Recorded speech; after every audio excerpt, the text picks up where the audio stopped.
Welcome to the Sharp My Folder Print how-to. We're going to start by going to System Settings, Printer Settings, My Folder Print Settings. Here we'll enable the feature, and you can choose how the folders will appear as username or username and computer name, whether or not to display them when they're empty, whether to have the default to print and delete, and how do you want the folders displayed. Submit. And then go to Home Screen Settings and add the My Folder Print button to the home screen. Do not confuse this with the My Folder button, which is a different function. Submit that, and we're now ready to print. Bring up our document and File, Print. We do not need to go into Properties. We will not set any job handling, no user codes, no check boxes. We just simply print with no further instructions.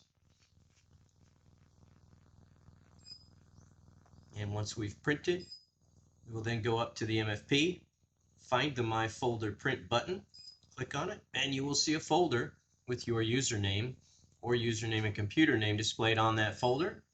And in that folder, you will find the document that you just printed.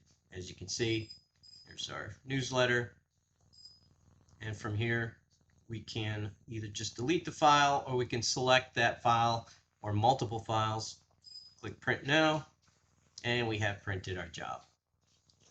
If I want to make this a confidential folder, I can click here on the action panel on the right where it says Change Folder Name, and I can enter a PIN code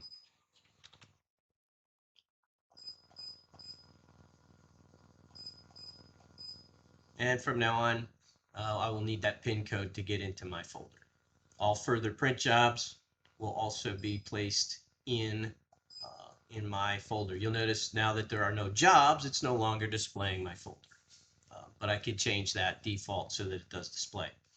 And that is the My Folder Print. One other thing to be very conscious of is when you enable this, no direct printing is possible. All print jobs will go to these My Folder Print folders, and you can have up to a maximum of 100 folders. You cannot combine this with user authentication, print release, or document filing.